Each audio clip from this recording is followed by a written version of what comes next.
શાસ્ત્રીજી શ્રી તરુણભાઈ શાસ્ત્રીજી આવી રહ્યા છે. બધા ઉભા થઈ ગયા પ્રયત્ન સ્વાગત કરીશું. આપણા કથાના વક્તા તરુણજી પધારી ચૂક્યા છે. જય હો. એક કોને કોને દીખેરા હરિયો દીખેરા કોને કોને દીખેરા હરિયો દીખેરા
कृष्णाय वासुदेवाय हरे परमात्मने क्लेशनाशाय गोविन्दाय नमो नमः। सच्चिदानंद रूपाय विश्वोत्पत्त्यादिहेतवे भागवत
भगवान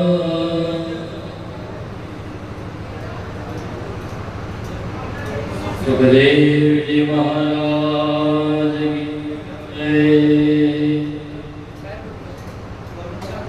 बोले श्री द्वारिकाधीश की जय।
Thank you.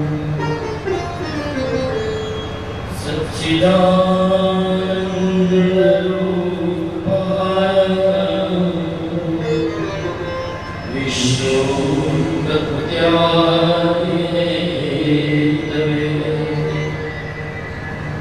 तापत्रय विनाशाय श्री कृष्णाय नमः। श्री कृष्णाय नमः।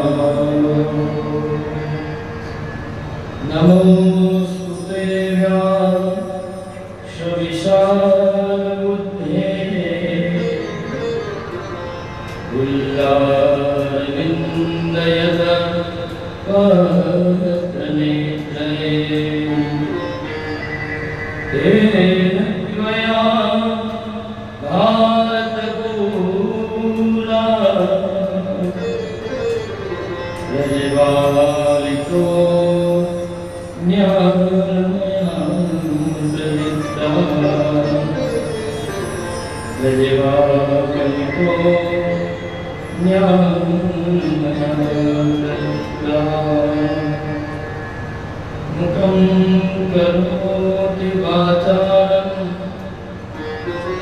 अंगुं लङ्घयते यद्कृपातमहं वन्दे परमानन्दमाधवम्।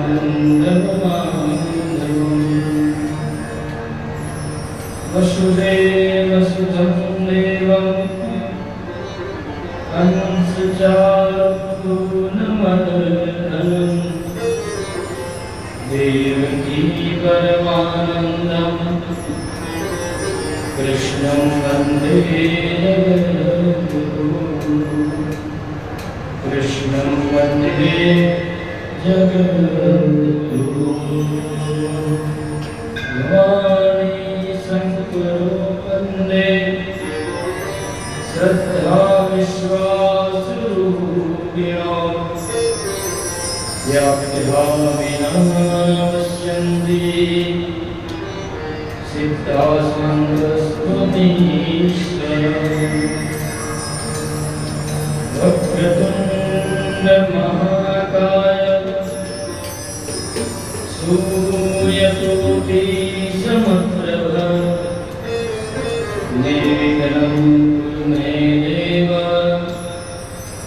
सर्वकार्येषु सर्वदा। કથાની તૈયારી તો થઈ ગઈ હતી, કથાનો આરંભ પણ થઈ ગયો હતો. આ તો હવે આપણે કથાને વિરામ તરફ લઈ જવાની તૈયારી કરી રહ્યા છીએ.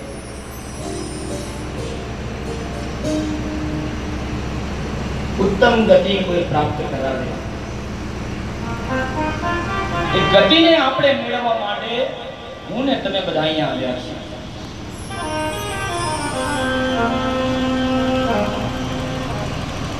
બે દિવસથી આપણે નાયા નહીં તો શરીર બગડે છે. શરીર બગડે તો આપણે સ્નાન કરી દઈએ, બરાબર? આકે ના બોલ તો મારી બેન, સ્નાન કરવાથી જો શરીરની શુદ્ધિ થાય તો મન બગડે તો શું કરવું? મારા ને તમારા મન હવે બધાને બગડી ગયા છે. સાચું એ બોલ્યું.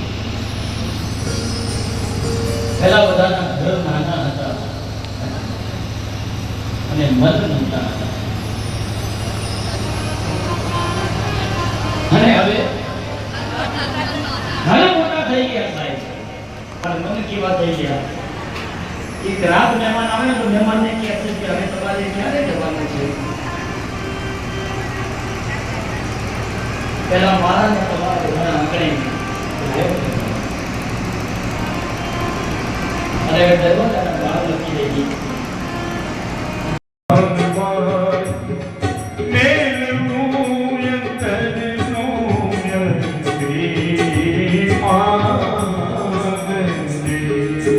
આની અંદર પાનભાઈએ કીધું છે, કીધું ખબર છે?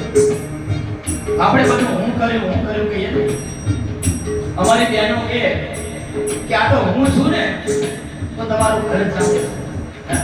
એટલે પાનભાઈએ પહેલાથી કહી દીધું. શું કીધું ખબર છે? જાતિ પણ છોડીને થાઓ ને આઝાદી રે મેળવું અંતરનું અભિમાન થાય. અરે આ હું કરું છું ક્યાં સુધી આ બધું માથા ઉપર લઈને ચાલશે સાહેબ? અરે તમે નતા તો પણ દુનિયા ચાલતી હતી સાહેબ. તમે છો તો પણ દુનિયા ચાલે છે સાહેબ. અને તમે જતા રહેશો ને તો પણ દુનિયા કઈ અટકશે નહીં સાહેબ. એટલે અહીંયાથી એક વસ્તુ મેં કીધી કે તમારે મૂકીને જવાનું છે. એ પહેલા નંબરનું મનનું અહંકાર, જાતિ પણ હું કરું છું. આ પાનભાઈ કહે છે સાહેબ. જાતિ છોડીને અજાતિ થાઓને કાઢવો પડ્યો યોની કારણે. જાતિને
નહીં હરિકિયા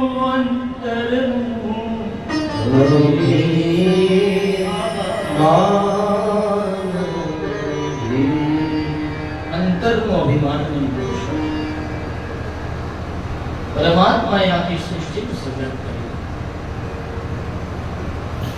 પહાડ બનાવ્યા, ઝાડ બનાવ્યા, ઝરણા બનાવ્યા. પણ પરમાત્મા એટલો દયાળુ છે ક્યાંય એની ઓટોગ્રાફ આપી શકે મેં બનાવી. અને આપણે બધા તો મંદિરમાં દાન કરીએ સાહેબ પંખાને. તો પંખાના 3 પાંખિયા ઉપર 3 પેઢીના નામ લખી દઈએ. સ્વર્ગસ્થ ફલાણા ભાઈ. અને એ પછી પંખો મંદિરમાં ચાલુ થાય એટલે 3 પેઢી ચક્રાવે ચડે. સાહેબ દાન જમણા હાથે આપો ને તો ડાબા ખબર ના પડવાનો છે. પણ અત્યારે દેખાવાનું દાન થઈ ગયું છે.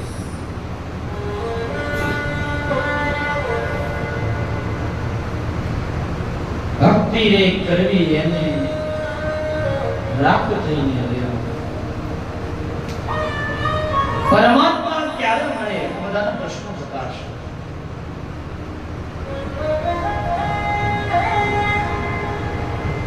હરી સાહેબ આપણાથી ઢોકળો છે પણ સાહેબ આપણામાંથી ખાલી હું જતું રહે ને તો હરી છે ને દોડતો આવી જશે.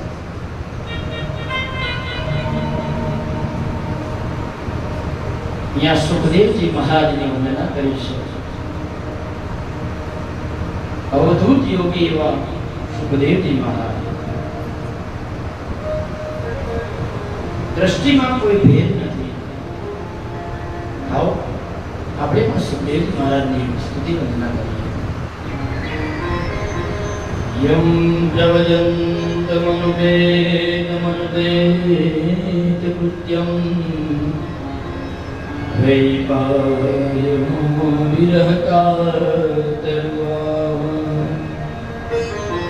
પુત્રેતિ તન્મયતયા સર્વો વિલેદો મમ સર્વભૂતહૃદયં મુનિમાનતોસ્મિ મમ સર્વભૂતહૃદયં મુનિમાનતોસ્મિ. સુખદેવજી કોણ છે? 16 વર્ષ સુધી પોતાના માના ગર્ભમાં રહ્યા છે.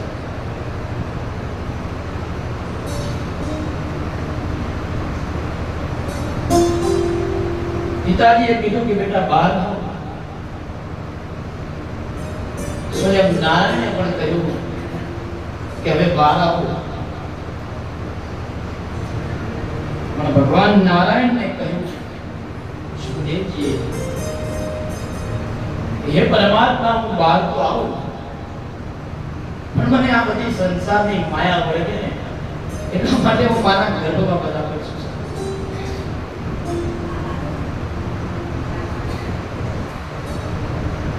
તમે વિચાર તો કરો કે માને કેટલી વેદના થતી હશે.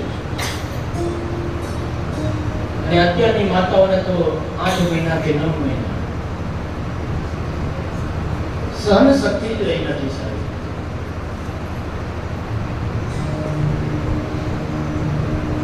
સોળ વર્ષ સુધી ગર્ભમાં રહ્યા.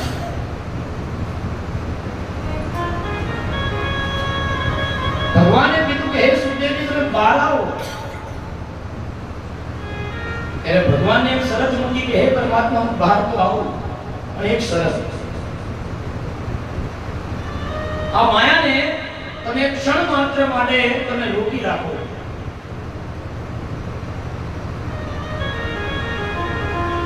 ક્ષણ એટલે કે શું?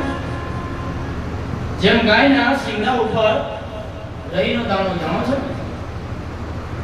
ગાયના શિંગડા ઉપર રઈનો દાણો મૂકો, લે કરો. એટલી જ વાર સુખદેવજીએ માંગી કે આટલી ક્ષણ મને આપો પરમાત્મા, તો હું બહાર આવું. ભગવાને કીધું ના, એમ કરતા તમે બહાર આવો છો. સુખદેવજી આવ્યા છે બહાર આના ગર્ભમાંથી. અવધૂત છે. માના ગર્ભની અંદરથી બહાર આવતા સુખદેવજી વનમાં દોડી ગયા છે. ત્યારે એમના પિતાજી હે પુત્ર કરતા કરતા વનમાં દોડ્યા છે.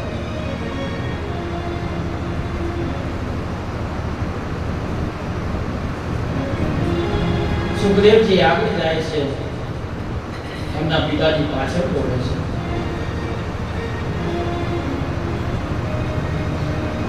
માટે આપણા જીવનમાં પણ ભજન માટે કોઈ સમય નિશ્ચિત નથી હોતો.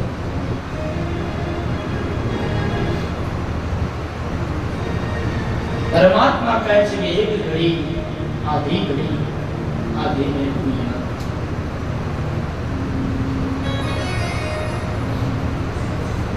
અહીંયા આગળ આ કથા હું તમને એ તરફ લઈ જઈ રહ્યો છું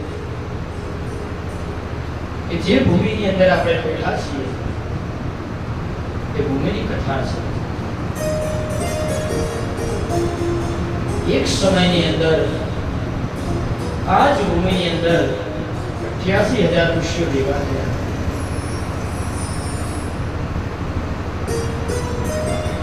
સાહેબ, કથાનું મહત્વ હોય, સ્થાનનું પણ મહત્વ હોય, વ્યક્તિનું પણ મહત્વ હોય, વ્યાસજીનું પણ મહત્વ હોય. તમે મને કહો કે તમે ગંગામાં સ્નાન કરો તો તમને ફરક લાગી કે ના લાગી? હે? અને તમે વોટર પાર્કમાં સ્નાન કરો તો વોટર પાર્કમાં સ્નાન કરો તો મન બગડે, પણ ગંગાજીની અંદર સ્નાન કરો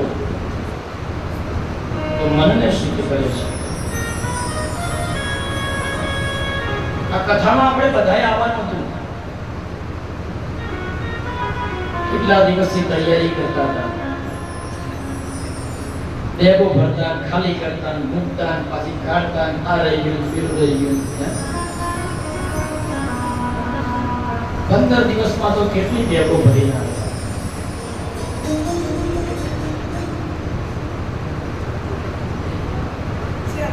સાહેબ, જીવન માટે આપણે કેટલી બેગો ભરી છે? જીવનનું ભાથું ભર્યું છે.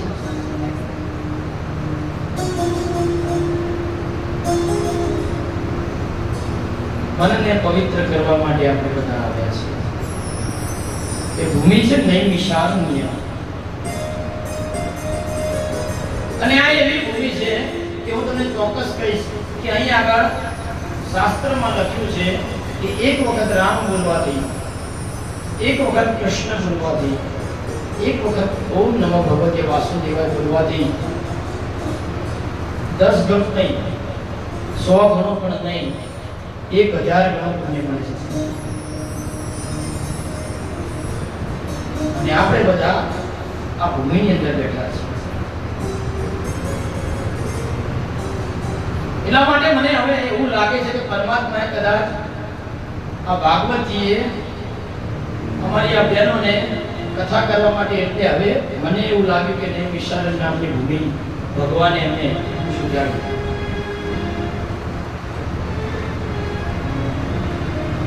અને આ કથા છે ને સર, એક કલ્પ વૃક્ષ છે.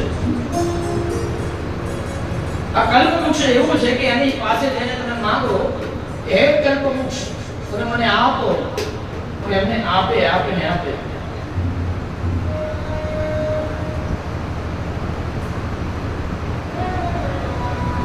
તો આ ભૂમિની અંદર 88,000 ઋષિઓ એક સમય ભેગા થયા હતા.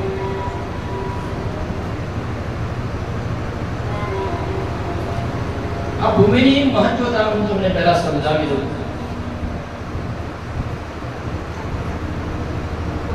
આ નૈમિષારણ્ય ભૂમિની અંદર શાસ્ત્રોને એવું કીધું છે કે તમે એક જ રાત્રિ રોકાવ ખાલી, તો એક જન્મ નહીં, 7 જન્મનું તમને પુણ્ય મળે છે. કેટલી રાત્રિ? એક જ રાત્રિ. પણ આપણે બધાએ કેટલી રાત્રિ રહેવાનું છે? 7 રાત્રિ. તમે વિચાર તો કરો, આ ભૂમિ એવી છે કે આ ભૂમિની અંદર આવ્યા પછી તપ કરવું, દાન કરવું, દયા રાખવી, ધર્મ કરવો અને ભાગવત સાંભળવું.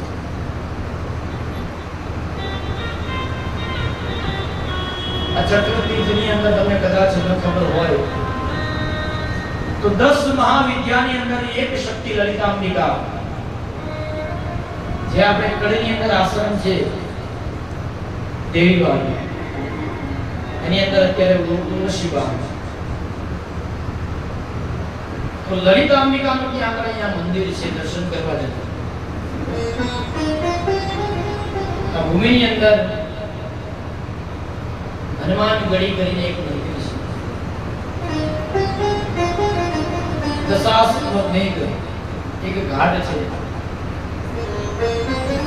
ને અહીંયા આગળ સુત નામના પુરાણીની ગાદી પણ અહીંયા છે.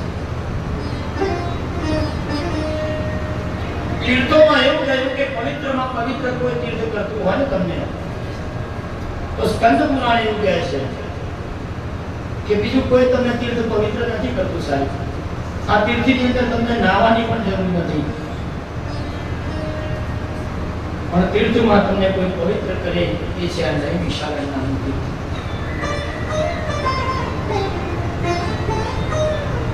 એટલું નહીં, પણ અહીંયા પહેલી સત્યનારાયણની કથા,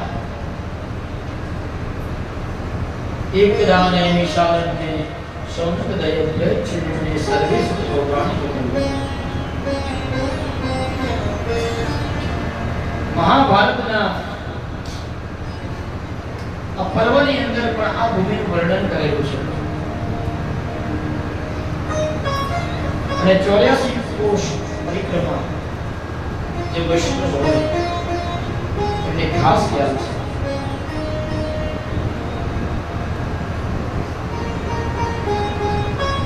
આનું નામ નૈમિષારણ્ય કેમ પડ્યું? આ 88,000 ઋષિ બધા ભેગા તો થયા, પણ ભેગા થઈને એક શરત કરી કે હે પરમાત્મા, મને તપ કરવું છે. પણ અમને એવી ભૂમિ બતાવો કે જ્યાં અમને મનની શાંતિ મળે. ત્યાં પરમાત્માએ સુદર્શનને આજ્ઞા કરી, સુદર્શન ચક્ર આગળ ગયું, આ પૃથ્વીની પરિક્રમા કરતું જાય. અને અહીંયાથી થોડાક દૂર ચક્ર તીર્થ છે, ત્યાં ભગવાનનું સુદર્શન ચક્રની એક નિમી ત્યાં આગળ ખરીને પડી, ત્યાંથી ભગવાનની એક ધારા ઉત્પન્ન થઈ, જેને આપણે પાણી કહીએ. અને હાલ પણ તમે ત્યાં આગળ દર્શન કરવા જશો તો ત્યાં આગળની પરિસ્થિતિ એવી છે કે ઘોડ છે. ત્યાં તમે એક ડૂબકી મારો એટલે એક આખું ચક્કર ઓમ નમો ભગવતે વાસુદેવાય મંત્રનો જપ કરતા કરતા મારો કહેવાનો મતલબ એ છે કે આ ભૂમિની અંદર સુદર્શન ચક્ર સ્થિર થયું ને 88,000 ઋષિઓએ તપ કર્યું છે. એ ભૂમિની અંદર સૌનક વગેરે ઋષિઓ કથાનું શ્રવણ કરવા આવે છે. આ બધા સૌનક વગેરે ઋષિઓ આવ્યા તો ખરા, પણ કથા કહે કોણ? માટે તમે વિચાર કરો કે તમે 3 લક્ઝરી લઈને તમે બધા આવી તો ગયા, પણ વક્તા કથા કહે કોણ? સાંભળે કોણ? એટલા માટે તો મારે વ્યાસપીઠ ઉપરથી એટલું તો જરૂર કહું કે વક્તા મહાન નથી સાહેબ.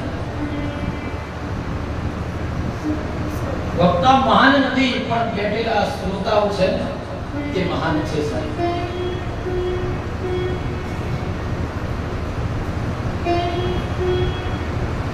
આ કથાની અંદર શ્રોતાઓએ કેવી રીતે કથા પણ સાંભળવી એનું વર્ણન કર્યું છે.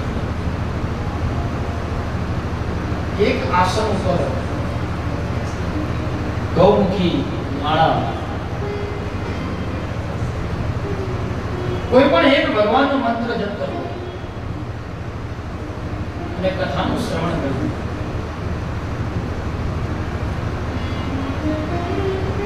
આનો મતલબ એવો નથી કે કોઈ પણ એક આસન એટલે કે તમે જેમ પહેલી લાઈનમાં બેઠા છો તો આવતીકાલે કદાચ આ પહેલી લાઈન વાળા બેનો મોઢા પડ્યા અને પાછળ વાળા બેનો આગળ આવ્યા તો તમે એ લોકોને ઊભા ન કરો સાહેબ.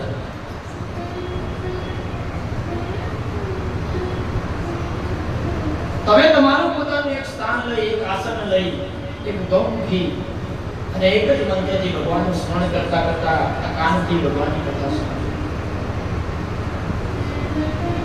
અહીંયા સોનક વગેરે ઋષિઓ તો ભેગા તો થયા, પણ કથા કહે કોણ? ત્યારે શુદ્ધ નામના પુરાણમાં આગમન થયું. માતા બ્રાહ્મણ છે અને પિતા ક્ષત્રિય છે. વેદો અને શાસ્ત્રોનું જેમને અધ્યયન કર્યું છે એ શુદ્ધ પુરાણીનું આ ભૂમિની અંદર નૈમિષની અંદર આગમન થયું છે. સ્વાભાવિક છે.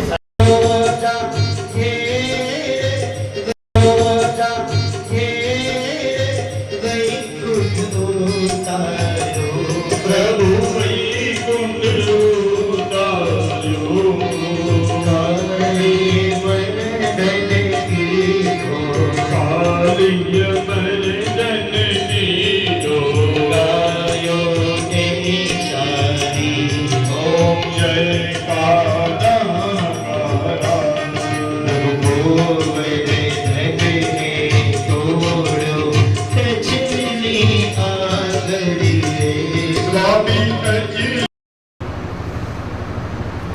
ત્યાં એક એવો ભાવ છે કે એમને આદર આપવા, એક ભાવ આપવા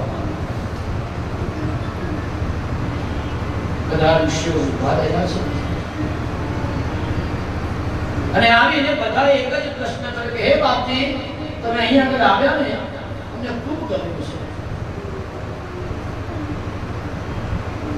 અને હવે તમારે એક જ કામ કરવાનું છે, અમને સાચું જ્ઞાન આપો. આ કળયુગની અંદર મનુષ્યને કેવી રીતે જીવવું એની સાચી સમજણ આપો છે.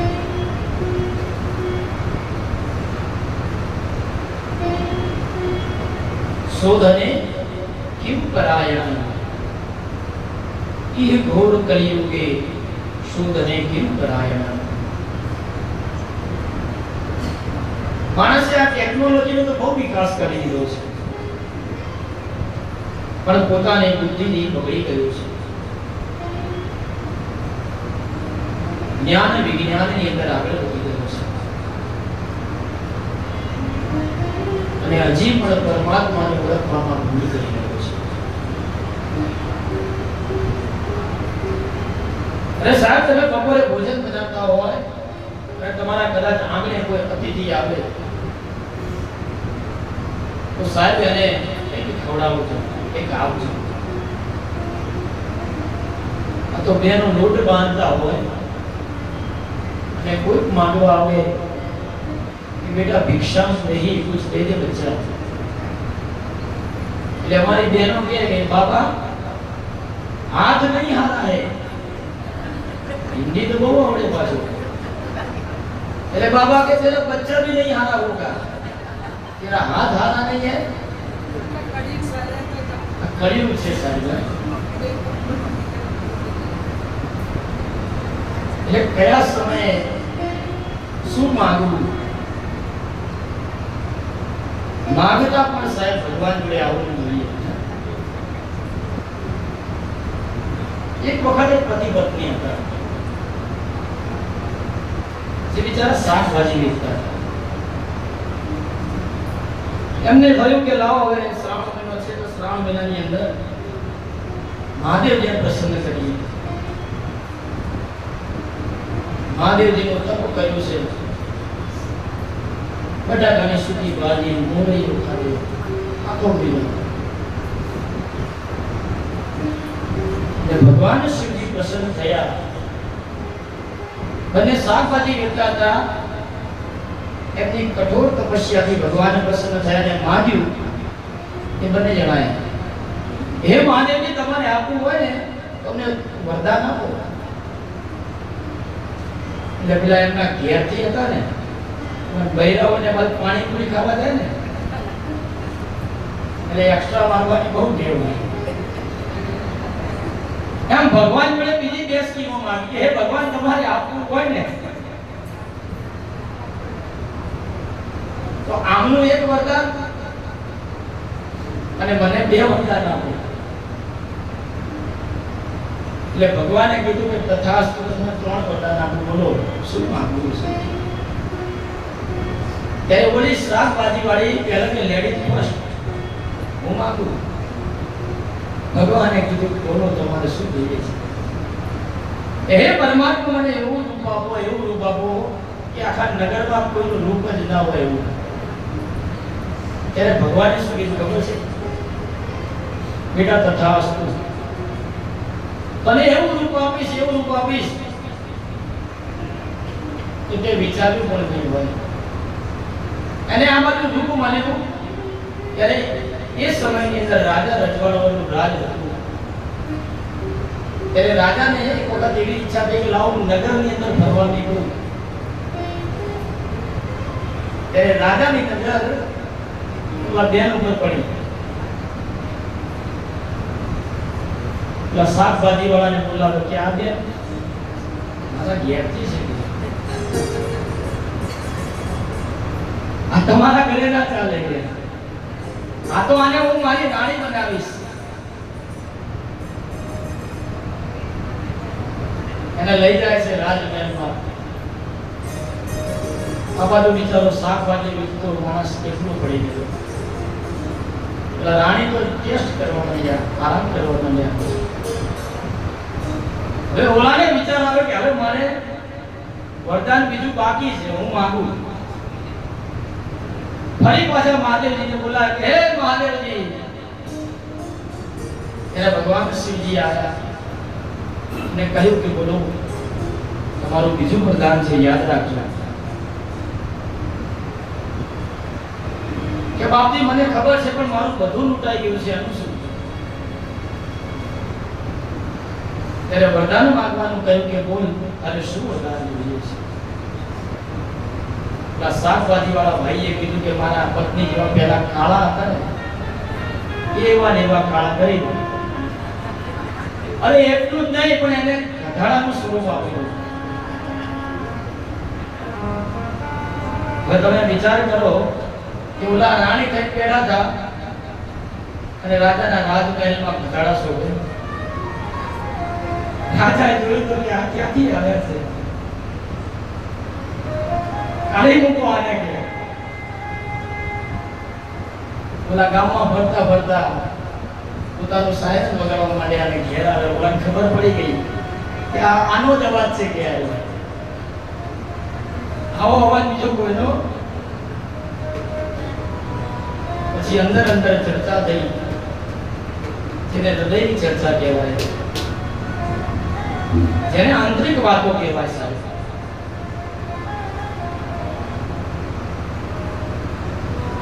એને એમ કીધું એના પતિદેવને કે હવે હું જેમ ઘટાડા સ્વરૂપમાં બની છું, મને માણસ પીરથી બનાવવાનું કો ભગવાન. એ બોલાય પછી પ્રાર્થના કરી ભગવાનને કે હે પરમાત્મા, હે મહાદેવજી, ત્રીજું વરદાન બાકી છે. તો મહાદેવજી આવ્યા બિચારા કે બોલો. ત્યારે બોલાય માગ્યું, શું માગ્યું ખબર છે? કે આ મારા પત્ની જે આ સ્વરૂપ લઈને બેઠા છે ને એ મારા ઘરમાં ને ક્યાંય નહીં ચાલે કે જેને જેવા હતા ને એવા એવા બનાવી દો. એટલા માટે સાહેબ હું તમને દ્રષ્ટાંત સ્વરૂપે કહેવા માંગુ છું કે સાહેબ ભગવાન પાસે માંગતા આવવું જોઈએ. આને માંગ્યું આવું અને એક ભાઈ એવું માંગ્યું કે હું મારા છોકરાના ઘેર સોનાના હિંડોળવાની અંદર, સોના ચાંદીના થાળીની અંદર એમને ખૂબ ખવડાવું એવું એ પરમાત્મા વરદાન આપો. લો, પણ આ બેના તો પાણીયા એટલે આટલું બધું માંગ્યું. ભગવાન માથું ખંજવાળતા રહી ગયા કે આટલું બધું કાને શું માંગ્યું તે. એટલે ભગવાન જોડે જાઓ તો સાહેબ ભગવાન જોડે કઈ ના માંગો. એક જ વસ્તુ માંગો કે હે પરમાત્મા, મારું આ કામ છે ને, હે પરમાત્મા, મારા આ કામની અંદર તમે મને મદદ કરજો સાહેબ. આ તો સાહેબ આપણો ભગવાન છે ને, આપણો નોકર નથી સાહેબ. મંદિરમાં જઈને ભગવાનને કહ્યું કે હે ભગવાન, હે દુનિયામાં, હે મહાદેવજી, મારું આ કામ કરી દેજો સાહેબ. નવરો નથી ભગવાન. સારા કોઈ કવિ એવું કહ્યું કે બે ફૂલ ચડાવે મૂર્તિ ઉપર, બે ફૂલ ચડાવે મૂર્તિ ઉપર, પ્રભુ નહીં મળે સસ્તામાં, પ્રભુ નહીં મળે સસ્તામાં, ઈશ્વર પડ્યો નથી રસ્તામાં. કૃષ્ણની પાસે જવું હોય ને તો થાય સાહેબ, થાવું પડે સુધા. અહીંયા આગળ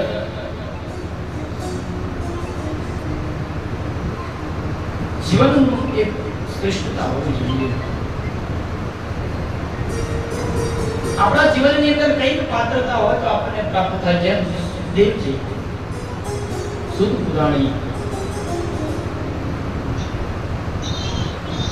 88,000 સૌનક આદિ વગેરે સાધુ સંતો હતા.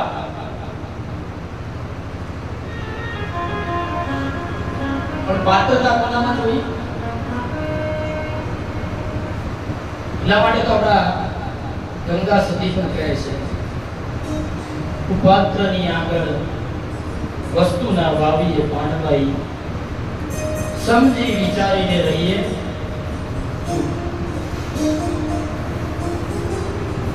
सबसे बड़ी चूक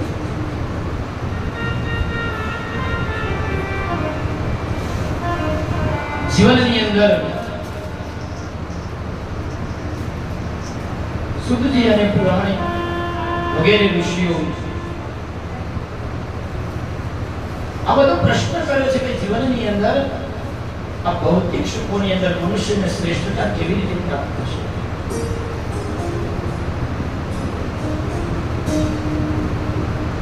ત્યારે સનકાદિક ઋષિઓનો આ પ્રશ્ન સાંભળી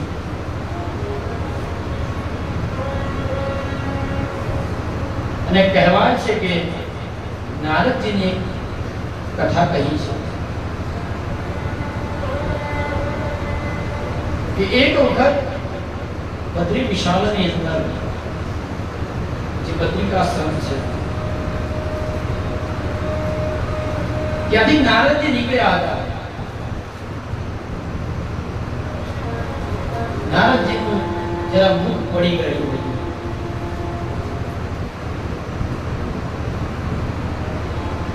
ત્યારે બધા ઋષિઓએ એમને બોલાવ્યા કે હે નારદજી, તમે તો સદાય આનંદ આપવા વાળા છો, તમારું મોઢું કેમ આજે પડી ગયું છે? તમે કેમ આજે ઉદાસી લાગો છો? આપણા ઘરમાં પણ એવું થાય કે કોઈ વખત કોઈનું મોઢું ચડી જાય ને તો ખબર પડી જાય કે આનું મોઢું ચડી ગયું છે. તમારું મોઢું સાહેબ સડેલું હોય ને એ સારું, પણ મોઢું સડેલું કામ. આજે અહીંયા આગળ નારદજીને ચિંતામાં જોયા છે આ બધા ઋષિઓએ.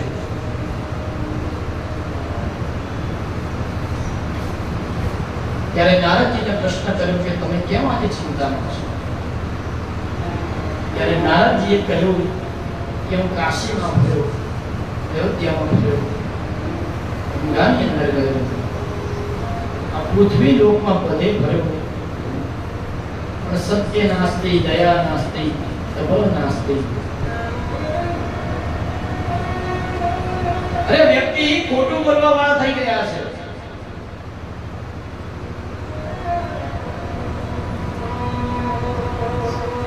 અને મને હવે નારદજી કહે છે કે કળિયુગનો પ્રભાવ આરંભ થઈ ગયો હોય, કોઈ વ્યક્તિની અંદર દયા ન જોવા મળી, તપ ન જોવા મળ્યું, સત્યતા ન જોવા મળ્યું,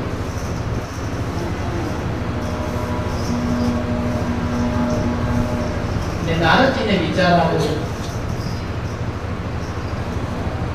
કે આ કયા કારણો છે?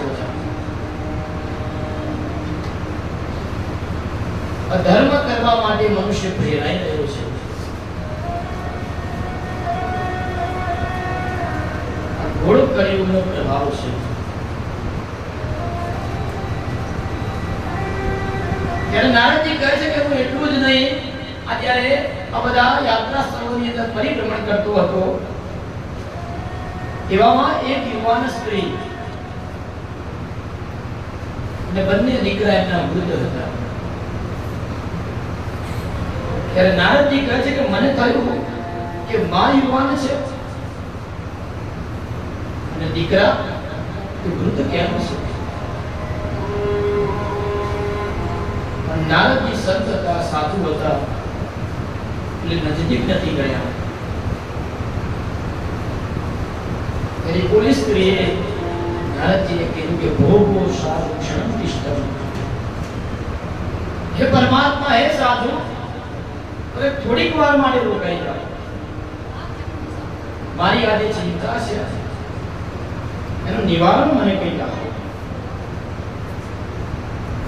ત્યારે નારદજી કહે છે કે મેં સ્ત્રીને પૂછ્યું કે હે યુવાન સ્ત્રી, તમે કોણ છો?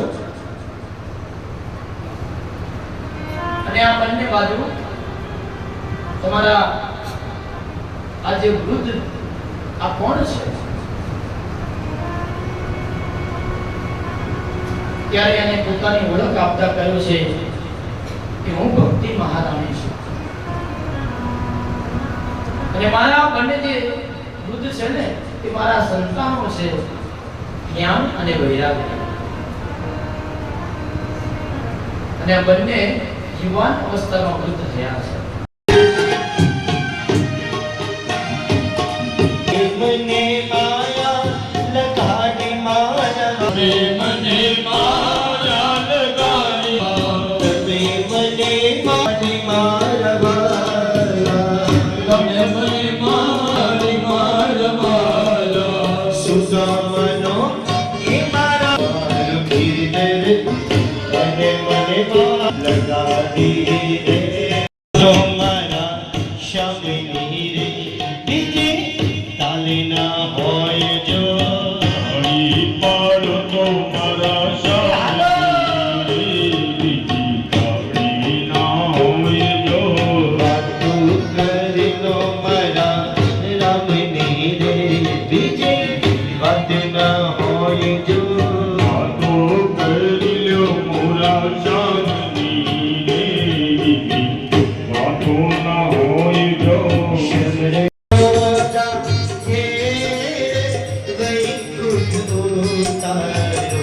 પ્રભુ વૈકુંઠ ઉતાર્યો